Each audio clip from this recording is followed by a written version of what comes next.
Class का chapter number first जो कि सेट थ्योरी है मेरा, उस चैप्टर का डिस्कशन करते हैं और जितने भी इंट्रोडक्शन है इसे चैप्टर से रिलेटेड जितने भी प्रॉब्लम्स हैं उसको हम दूर कर लेते हैं और इसी प्रॉब्लम्स का यूज हमें एक्सरसाइज में करना है और इसको हम अच्छी तरह से देख लेंगे और समझ लेंगे, याद भी कर लेंगे। हालांकि इस चीज को आप बच्चा क्लास से ही पढ़ते आ रहे हैं, एक बार यहाँ पे हम रिव्यू कर लेंगे ताकि रिसेट हो जाएगा माइंड में। तो सबसे पहले टॉपिक जो मेरा है ये नंबर जो होते हैं, जितने भी नंबर होते हैं जैसे कि whole number, rational number, odd number, even number, prime number, इस सब के बारे में जानकारी हमें होना चाहिए और इस सब की जानकारी अगर है तो हम इस चैप्टर को अच्छी तरह से समझ पाएंगे। तो आइए इस चीज को हम समझते हैं। तो सबसे पहले मेरा होल नंबर है। अब बच्चा का होल नंबर के बारे में पढ़ते होंगे, समझते हैं कि होल नंबर क्या होता है। इसका हिंदी होता है पूर्ण संख्या, यानी पूर्ण संख्या का डेफिनेशन आप बहुत पढ़े होंगे कि पूर्ण संख्या क्या होता है। तो हम लोग बच्चा क्लास में याद करते थे कि वैसे संख्या जो जीरो से शुरू हो उसे पूर्ण संख्या कहेंगे। तो वही चीज है यहाँ पे देखिए, पूर्ण संख्या जीरो से ही शुरू हो रही है। यहाँ पे इंग्लिश वर्जन में बोलेंगे हम number which start from zero is called whole number. यहाँ पे देख रहे हैं कि जो होल नंबर है जीरो से स्टार्ट हो रहा है, 0 1 2 3 4 dot dot dot dot infinite तक जाएगा। तो इसको हम बोलेंगे, इस कलेक्शन को बोलेंगे हम होल नंबर।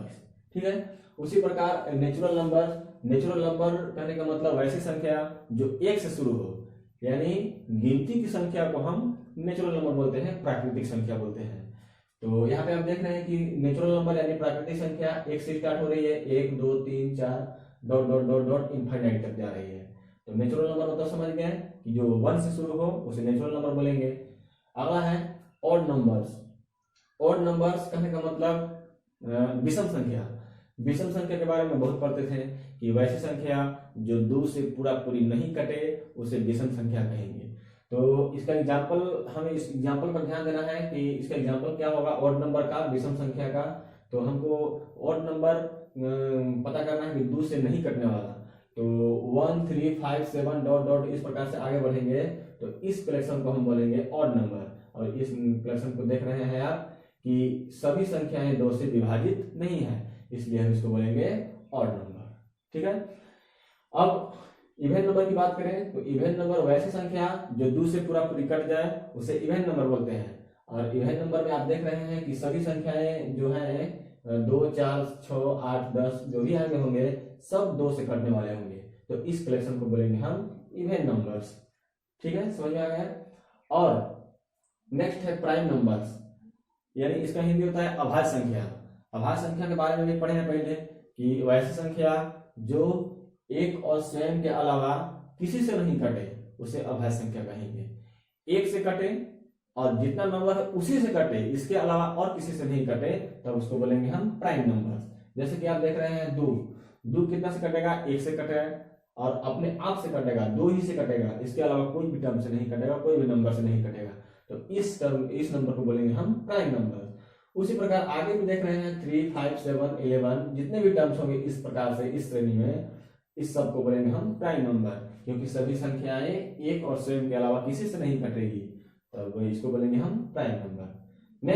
नेक्स्ट बात करेंगे हम कंपोजिट नंबर। दैट मीन भाज्य संख्या। तो भाज्य संख्या का मतलब होता है कि वैसी संख्या जो एक और स्वयं के अलावा किसी और संख्या से कटे, एक से भी कटे, स्वयं से भी कटे, इसके अलावा और कोई संख्या से भी कटे, तब उसे बोलेंगे हम कंपोजिट नंबर। दैट मीन 4 को यहाँ देख रहे हैं, ये 1 से कटेगा, 4 से भी कटेगा और इसके अलावा 2 से भी कटेगा। तो एक और स्वयं के अलावा 2 से कट रहा है, इसलिए हम इसको बोलेंगे कंपोजिट नंबर, यानी भाज्य संख्या। इसी प्रकार 6 8 9 10, यहाँ पे कंफ्यूजन आता है कि 9 कहाँ से कंपोजिट होगा। तो अब देख के बता सकते हैं 9 एक और स्वयं के अलावा भी दूसरे संख्या से कटेगा, तो उसको हम बोलेंगे कंपोजिट नंबर। कैसे? 1 से कटेगा, 9 से भी कटेगा, इसके अलावा 3 से भी कटेगा, तो क्या ये कंपोजिट नंबर हुआ कि नहीं? तो इस प्रकार जितने भी सीरीज में आएंगे उस सबको बोलेंगे हम कंपोजिट नंबर। ठीक है, इसको याद रख लेंगे, एग्जाम्पल को ध्यान देना है, एग्जाम्पल को याद रखना है। इसके बाद इंटीजर्स कहने का मतलब पूर्णांक पूर्णांक वैसी संख्याएं होती है जो जीरो सहित पॉजिटिव और निगेटिव जो संख्याएं होते हैं वे सबका संग्रह जो होता है उसी को बोलेंगे हम इंटीजर्स। यानी हिंदी में याद करते थे हम कि जीरो सहित धनात्मक एवं ऋणात्मक संख्या के संग्रह को पूर्णांक कहते हैं। ठीक है, तो यहाँ पे आप देख रहे हैं जीरो के राइट साइड में जा रहे हैं तो +1 +2 +3 +4 dot dot dot plus infinite तक जा रहा है, यानी धनात्मक संख्या ये सब है।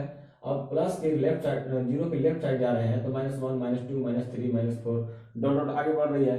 तो कहने का मतलब जीरो सहित जितने भी पॉजिटिव और जितने भी निगेटिव संख्याएं हैं वे सब संग्रह जो क्या कहलाएंगे, इंटीजर्स कहलाएंगे। ठीक है, इसके बाद आती है रेशनल नंबर। रेशनल नंबर कहने का मतलब परिमेय संख्या। परिमेय संख्याएं हम 10th क्लास में ही पढ़ चुके हैं, जो कि आपको याद होगा कैसे, वैसी संख्या जो p/q के रूप में हो, जहां p और q कोई पूर्णांक है और q = ≠0 हो, तब इसको बोलेंगे हम रेशनल नंबर। इसका एग्जांपल भी देख सकते हैं आप। इसका एग्जांपल बोल सकते हैं 4/3, 3/7, 5/2, ये सब बोल सकते हैं etc। ये p/q के रूप में है और q =0, बटा में जो है 0 नहीं होना चाहिए, तो इसको हम बोलेंगे परिमेय संख्या। और अपरिमेय संख्या वैसी संख्या जो p/q के रूप में नहीं हो, उसे क्या बोलेंगे हम, अपरिमेय संख्या। कहने का मतलब देखिए 5/0 क्या यह परिमेय है? नहीं। परिमेय क्यों नहीं है? क्योंकि इसके बटा में 0 है, यानी q = 0 है, यह अपरिमेय संख्या है। और √5, √2, √7 नहीं 7, √2 etc। ये सब जो रूट की जो संख्याएं होती है वह अपरिमेय की श्रेणी में आते हैं। जो रूट में होते हैं वे सब अपरिमेय होते हैं, और बिना रूट वाला जिसका वर्गमूल निकल जाए, जैसे कि आपको बोलेंगे हम कि √4 परिमेय है या फिर अपरिमेय, तो ये √4 हालांकि इसका वर्गमूल निकल जाएगा और वर्गमूल निकलने के बाद रूट कैंसिल हो जाएगा, इसलिए इसको बोलेंगे हम परिमेय संख्या, और परिमेय नहीं बोल सकते हैं। तो इसमें सभी देख रहे हैं कि कोई भी किसी का भी वर्गमूल नहीं निकल रहा है, ये सिंपलेस्ट फॉर्म में है, इसलिए बोलेंगे इसको अपरिमेय संख्या है। तो परिमेय और अपरिमेय समझ में आ गया। अब इसके बाद बारी आती है रियल नंबर, वास्तविक संख्या। तो रियल नंबर क्या होते हैं? रियल नंबर एक्चुअली रेशनल और इरेशनल के कंबाइंड फॉर्म होते हैं, यानी इसके ग्रुप होते हैं। रेशनल नंबर और इरेशनल नंबर के मिलाकर सभी संख्याएं के संग्रह को हम रियल नंबर बोलते हैं। यानी परिमेय संख्या और अपरिमेय संख्याएं के सभी को यदि हम मिला दें तो इस कलेक्शन को बोलेंगे हम रियल नंबर्स। तो ये है कुछ टिप्स, कुछ पॉइंट्स, इसको याद कर रखने हैं आपको एक्सरसाइज बनाने के लिए, समझने के लिए, और इसको आप स्क्रीनशॉट करके उतार लेंगे एग्जाम्पल सहित। हो सके तो आप इसका डिफिनेशन सहित लिख सकते हैं इंग्लिश में ट्राई करके। अगर इंग्लिश बनाने में कोई दिक्कत हो तो आप हमें कमेंट बॉक्स में जरूर लिखकर बोले, और इसका इंग्लिश हम इंग्लिश में लिखवाकर आपसे स्टडी कराएंगे। तो ठीक है, आगे बढ़ते हैं हम। मेरा अगला टॉपिक है सेट। आखिर मेरा चैप्टर जो है सेट, इसका डिफिनेशन हमें। हाय एवरीवन, स्वागत है आपको हमारे YouTube channel mission board exam में। आज हम आपको बता देना चाहेंगे कि 11th क्लास का भी टॉपिक हम स्टार्ट कर रहे हैं आज से, और मेरा 11th क्लास का फर्स्ट चैप्टर है जो कि सेट थ्योरी है। आज हम इसको शुरू कर रहे हैं विथ इंट्रोडक्शन। तो सबसे पहले हम इंट्रोडक्शन में आपको बताएंगे कि सेट थ्योरी के बारे में क्या क्या पढ़ना है, सेट थ्योरी के अंदर क्या क्या पढ़ना है। तो ये है मेरा इंट्रोडक्शन पॉइंट। और सबसे पहले हमें पढ़ना है कलेक्शन ऑफ थिंग्स में बी 2 टाइप्स, यानी किसी भी चीज का हम कलेक्शन कर सकते हैं, चुन सकते हैं 2 टाइप से। और जो उसे चुनेंगे हम, तो चुनने वाले जो थिंग्स होंगे वो 2 तरह के होंगे। पहला होंगे वेल डिफाइंड कलेक्शन और दूसरा नॉट वेल डिफाइंड कलेक्शन। तो अब हेडिंग लगा करके इसको लिख लेंगे कि कलेक्शन ऑफ थिंग्स में be 2 types. First well defined collection, second not well defined collection. तो यहाँ पे आता है well defined collection and not well defined collection. इसका मतलब क्या होता है, इसके बारे में हम समझा रहे हैं अभी तुरंत। तो जैसे कि आपसे हम एग्जाम्पल के थ्रू आपको समझाना चाहेंगे हम कि फर्स्ट एग्जाम्पल है the set of all natural numbers, यानी सभी प्राकृतिक संख्याओं का कलेक्शन सेट। ये वेल डिफाइंड है या फिर नॉट वेल डिफाइंड है? तो हम ये बोल रहे हैं आपको कि नॉट वेल डिफाइंड कलेक्शन है। क्यों नॉट वेल डिफाइंड कलेक्शन है? आपको बता देना चाहेंगे कि यदि सारे नेचुरल नंबर का कलेक्शन आपको जुटाने के लिए कहेंगे तो आप एक से स्टार्ट कर सकते हैं और कहाँ तक जा सकते हैं इसका कोई ठिकाना नहीं है। तो इसका कोई लिमिटिंग वैल्यू नहीं है कि आप यहाँ तक जा सकते हैं, यहाँ तक आपका नेचुरल नंबर होगा, इसलिए नॉट वेल डिफाइंड कलेक्शन है ये। और दूसरा example the set of all natural numbers from 5 to 10। तो आप यहाँ देख रहे हैं कि इस एग्जांपल में ऑल नेचुरल नंबर्स के बारे में बोला गया था और अब इसमें all natural numbers from 5 to 10, 5 से 10 तक। तो the set of all natural number from 5 to 10, आप देख सकते हैं कि 5 से लेकर 10 तक जितने भी नेचुरल नंबर्स होंगे वे सब लिमिट होंगे। 5 से 10 तक के जो नंबर होंगे लिमिट होंगे, इसलिए लिमिट जो वर्ड आ रहे हैं इसलिए इसको बोलेंगे हम वेल डिफाइंड कलेक्शन। इसको हम अच्छी तरह से पहचान सकते हैं, यानी ये इस तरह का जो एग्जाम्पल होंगे, सेट होंगे, कलेक्शन होंगे, ये वेल डिफाइंड कलेक्शन होंगे। इस प्रकार जो फर्स्ट एग्जाम्पल हुआ नॉट वेल डिफाइंड कलेक्शन है। थर्ड नंबर एग्जाम्पल की बात करें the collection of all boys in your class. आपके क्लासरूम में जितने भी बॉयज हैं आप उसे अच्छी तरह से गिन सकते हैं और उसे अच्छी तरह से पहचान सकते हैं, तो इसलिए ये कलेक्शन जो है वेल डिफाइंड कलेक्शन है, इसलिए हम पोस्ट में लिखे हैं well defined collection. Fourth number example the collection of 10 most talented player, यानी 10 मोस्ट टैलेंटेड प्लेयर का कलेक्शन। यानी आप बता सकते हैं कि इस कलेक्शन में 10 प्लेयर जो है अभी अभी टैलेंट है।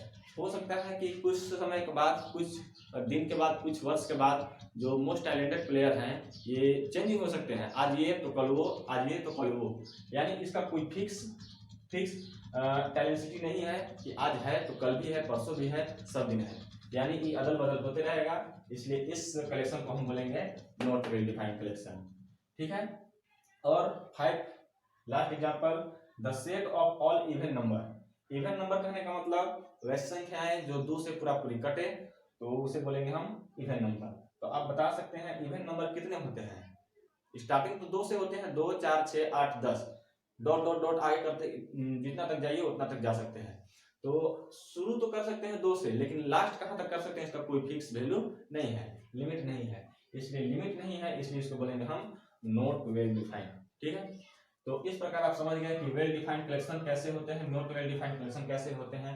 वेल डिफाइंड कलेक्शन और नॉट वेल डिफाइंड कलेक्शन को आप वेरीफाई कर सकते हैं, उसको आप आइडेंटिफाई कर सकते हैं। तो सबसे पहले इसके बाद बात आता है सेट। सेट होता क्या है? सेट का मतलब होता है बहुत सारे वस्तुओं का कलेक्शन। जब आप दुकान में जाते हैं और कोई पैकेज रहता है, उस पैकेज से आपको एक सामान दिखाया जाता है तो बोलते हैं कि ये सामान पसंद नहीं आया, इसका पूरा सेट दिखाइए, हमें पूरा सेट दिखाइए, सब सेट में से हम पसंद करेंगे। तो सेट का मतलब होता है बहुत सारे वस्तुओं का कलेक्शन। तो वैसे वस्तु, अब मान लीजिए कोई भी पैकेज है, उस पैकेज में लिमिट वस्तु रखा होगा, इसलिए लिमिट वस्तु हो गया, इसको बोले हम वेल डिफाइंड। तो इसलिए सेट का डिफिनेशन हो जाएगा a well defined collection of things is called set. ठीक है, इसको याद कर रख लेंगे, a well defined collection of things is called set. Things की जगह पर ऑब्जेक्ट्स भी हो सकते हैं, तो इसको याद कर लेंगे आप। अब सेट के बारे में दो पॉइंट यहाँ पे दिख रहे हैं कि a set are usually denoted by capital letter. जो सेट हमारे होंगे उसको डिनोट करेंगे हम कैपिटल लेटर से ABC।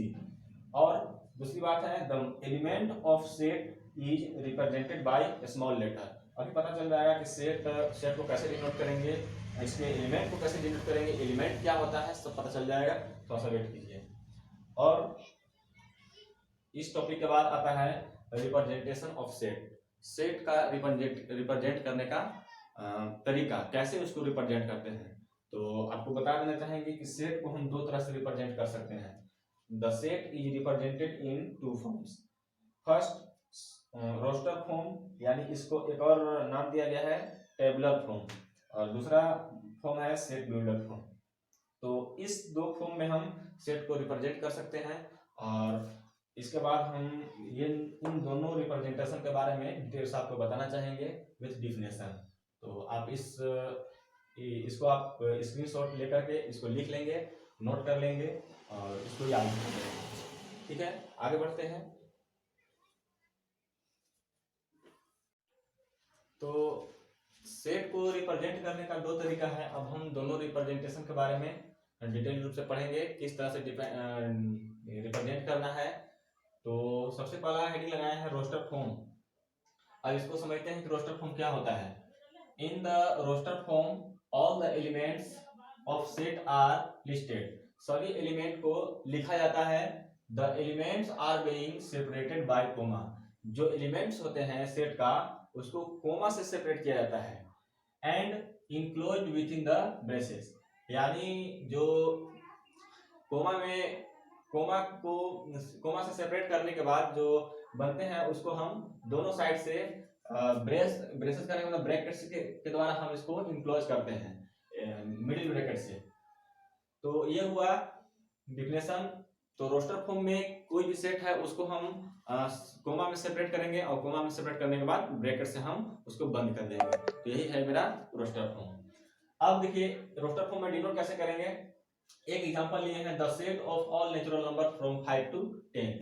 5 से 10 तक सभी प्राकृतिक संख्याओं का सेट। अब इसको हम रोस्टर फॉर्म में व्यक्त करेंगे। कैसे, देखिए इन रोस्टर फॉर्म ए बराबर, आपको नंबर यहाँ बोला है 5 to 10, 5 से 10 तक, यानी 5 को भी 5 से स्टार्ट करना है, 10 तक जाना है आपको।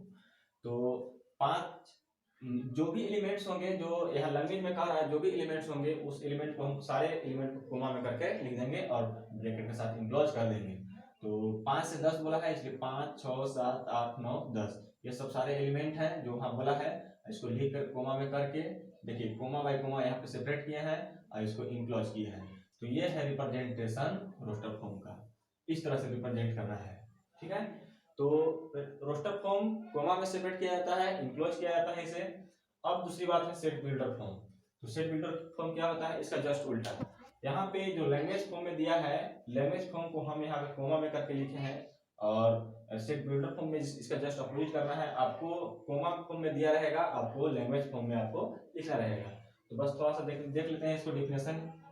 Set builder form, in the set builder form all the elements of set possesses a single common property।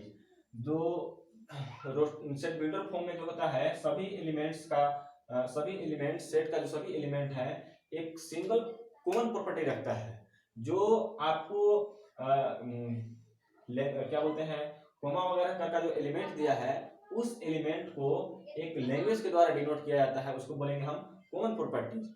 Common properties के द्वारा आप दिखाया जाता है which is not possessed, जो नहीं रखता है by any elements, जो कोई एलिमेंट्स को नहीं रखता है। बस उसमें लैंग्वेज होता है, जहाँ पे एलिमेंट्स सब दिखाए गए हैं इस तरह से नहीं रहते हैं, केवल लैंग्वेज फॉर्म में रहते हैं। आउटसाइड द सेट, यानी सेट के अंदर कोई भी एलिमेंट नहीं रहते हैं। तो इस प्रकार के जो रिप्रेजेंटेशन होगा उसको बोलेंगे हम सेट बिल्डर फॉर्म रिप्रेजेंटेशन। अब एक एग्जांपल देखते हैं। उसी एग्जांपल को यहाँ पे हम दोहराए हैं। बस यहाँ पे नेचुरल नंबर 1 to 6 लिए हैं, यहाँ 5 to 10 था। तो एक एग्जांपल है ए बराबर 1 2 3 4 5 6। तो इसको आप बोल सकते हैं 1 से लेकर 6 तक है, तो क्या ये नेचुरल नंबर नहीं है। और इस नेचुरल नंबर को हम कैसे लिखेंगे, देखिए सेट बिल्डर फॉर्म में। इन सेट बिल्डर फॉर्म ए बराबर x is to x। x कहने का मतलब x इस एलिमेंट को डिनोट करता है, x कोई एलिमेंट है। तो x क्या है उसके बारे में बोल रहे हैं। x is to x is a natural number. x क्या है, नेचुरल नंबर है। कहां से कहां तक है उसको बस लिख देना है। तो आप देख रहे हैं 1 to 6 है, फ्रॉम 1 to 6। तो ये हुआ मेरा रिप्रेजेंटेशन का तरीका सेट बिल्डर फॉर्म में। तो आप समझ चुके हैं कि रोस्टर फॉर्म में कैसे रिप्रेजेंट करेंगे, सेट बिल्डर फॉर्म में कैसे रिप्रेजेंट करेंगे। और दूसरी बात ये भी समझ गए होंगे कि सेट बिल्डर फॉर्म किस तरह के होते हैं, रोस्टर फॉर्म किस तरह के होते हैं। आपको इससे संबंधित आपको एक्सरसाइज में बहुत सारा प्रॉब्लम्स दिया है, इसको हम सॉल्यूशन कराएंगे। बस आज तक के लिए यही, और नेक्स्ट वीडियो में हम लेकर के आएंगे इस एक्सरसाइज का सॉल्यूशन 1.1 का सॉल्यूशन। और अगले वीडियो को हमारे देखने के लिए तैयार रहें और इस सभी पॉइंट को आप अच्छी तरह से पढ़ लेंगे, याद कर लेंगे, तभी आपको क्वेश्चन बनाना आसान लगेगा। तो ठीक है दोस्तों, आज के लिए इतना ही। That's all for today.